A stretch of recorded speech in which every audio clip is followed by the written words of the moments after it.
In the next few lessons we're going to be looking at different methods for producing salts. First of all, what I'd like to look at is how to use precipitation reactions to produce salt.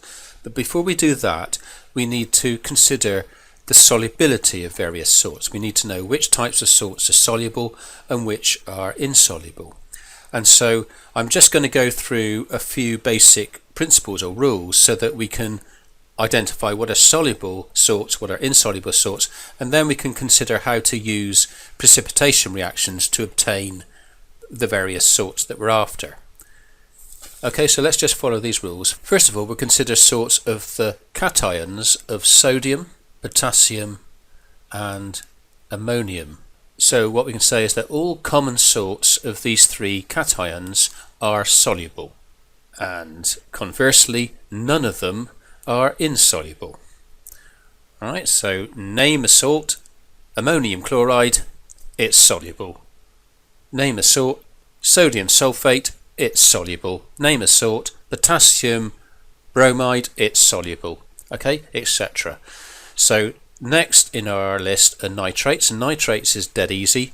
All nitrates are soluble, no nitrates are insoluble. Next, sulfates.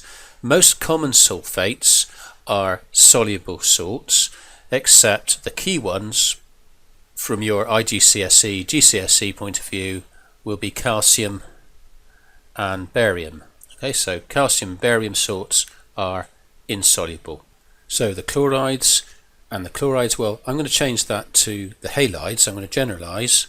Most common halide salts are soluble in water, and there are one or two exceptions. So for example, in the case of lead and silver halides, these are insoluble salts when we're talking about chlorine, iodine and bromine.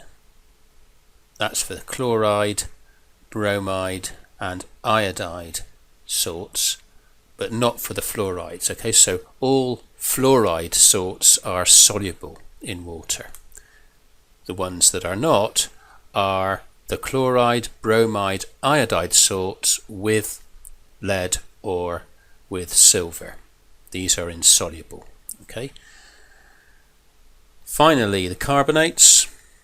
Again, as you might expect, the soluble carbonate salts will be with sodium, potassium and ammonium.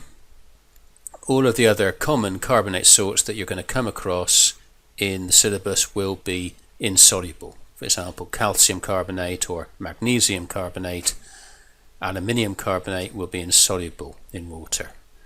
Okay, so where does this all come in use when we're talking about producing salts? Well, for example, in precipitate reactions, we might want to know what happens, for example, when sodium iodide reacts with silver nitrate solution. First of all, looking at our chart, well, all common sodium salts are soluble, so that's going to be an AQ. The AQ means in solution, and the silver nitrate, well, all nitrates are soluble, so that will be a solution to AQ there. And if we look at the test tubes, we see we've got two clear solutions of sodium iodide and silver nitrate. So if I make the two react, if I empty one test tube into the other, then we're going to get sodium nitrate plus silver iodide. Okay, we look at our chart and we can see, well, the nitrates, again, all nitrates are soluble, so that's going to have an AQ, that's going to be a soluble solution. But silver iodide, well, iodide's a halide here. This is one of the exceptions. Silver iodide forms an insoluble precipitate. Silver iodide is insoluble, so that means that when we pour the sodium iodide into the silver nitrate, we're going to get a precipitate of silver iodide in a solution of sodium nitrate.